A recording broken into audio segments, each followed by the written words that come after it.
महायुती सरकारने निवडणुकीपूर्वी दिलेल्या शेतकऱ्यांची आश्वासनाची पूर्तता न झाल्यामुळे ठाकरे गट राज्यभरात आक्रमक झालेला आपल्याला पाहायला मिळतोय। क्या हुआ वादा या टॅगलाईन खाली आज राज्यभरामध्ये ठाकरे गटाच्या वतीनं चक्काजाम आंदोलन करण्यात येत आहे। जालन्यात देखील छत्रपती संभाजी महाराज उद्यानाजवळ ठाकरे गटाच्या वतीने हे चक्काजाम आंदोलन करण्यात येत आहे। आपण माझ्या पाठीमागे पाहू शकता की गेल्या 20 ते 25 मिनिटांपासून ठाकरे गटाच्या वतीनं रस्ता रोको आंदोलन करण्यात येत आहे, चक्काजाम आंदोलन करण्यात येत आहे। यामुळे हा जो रस्ता आहे छत्रपती संभाजी महाराज चौफुली ते अंबड चौफुली दरम्यान जाणारा या रस्त्यावर वाहनांच्या लांबच लांब रांगा लागलेल्या आपल्याला या ठिकाणी पाहायला मिळत आहे। त्यामुळे कुठेतरी शेतकऱ्याच्या प्रश्नासाठी महायुती सरकारने जे निवडणुकीपूर्वी आश्वासने दिलेली होती आश्वासनाची कुठेतरी पूर्तता झालेली नाही। त्यामुळे ठाकरे गट जो आहे तो राज्यभरात आक्रमक होताना आपल्याला या ठिकाणी पाहायला मिळतो आणि सध्या छत्रपती संभाजी महाराज उद्यानाजवळ जे आहे ते ठाकरे गटाच्या वतीनं चक्काजाम आंदोलन सुरू करण्यात आलेलं आहे। आपल्यासोबत काही पदाधिकारी आहेत, काय सांगाल साहेब, काय मागण्या आहेत, कशासाठी चक्काजाम आंदोलन करताय?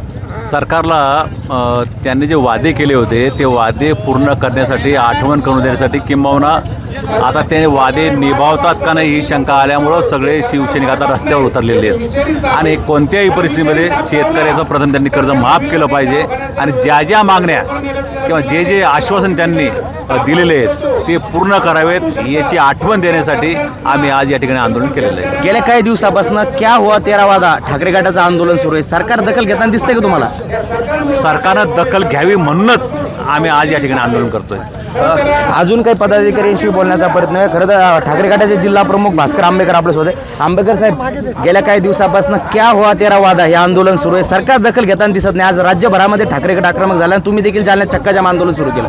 हे बघा, क्या हुआ तेरा वादा म्हणजे सत्तेमध्ये येण्यासाठी महायुती सरकारच्या नेत्यांनी जी काही आश्वासनं दिली होती शेतकऱ्यांना, शेतकरी भोळा भाबडा आहे, त्या शेतकऱ्याला यांनी भुलवलं। काय भुलवलं? आमच्या लाडक्या बहिणींना काय सांगितलं की तुम्हाला आता 1500 रुपये आम्हाला निवडून द्या, आम्ही तुम्हाला 2100 रुपये देऊ, वादा केला हा।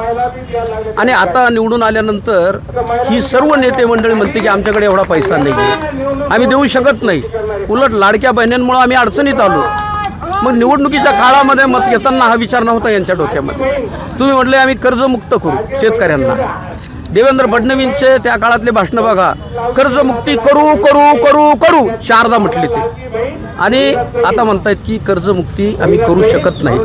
मग तुम्ही करू शकत नाही, अहो उद्धव ठाकरे मुख्यमंत्री असताना आमचे नेते त्यांनी 2 लाख रुपयापर्यंत शेतकऱ्यांना कर्जमुक्त केलं होतं। उद्धव ठाकरे करू शकतात, तुम्ही का करू शकत नाही? असे पांदन रस्ते करू आम्ही 45,000 गावांमध्ये, एक नाही असंख्य आश्वासनं दिले। हे सरकार शेतकऱ्यांचं नाही, हे भांडवलदारांचं सरकार आहे, हे अंबानी अदानीसाठी हे सरकार चालवते। आणि म्हणून अशा भांडवलदारी सरकारला शेतकऱ्यांच्या आत्महत्यांचं प्रमाण किती वाढतं या सर्व गोष्टींचा विचार करून आज आम्ही सरकारला विचारतोय की जे जे वादे केले होते तुम्ही त्या वाद्यांचं काय झालं?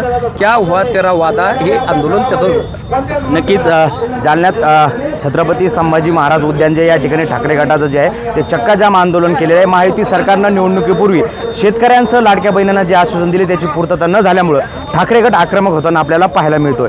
अक्षय शिंदे, साम टीव्ही न्यूज, जालना।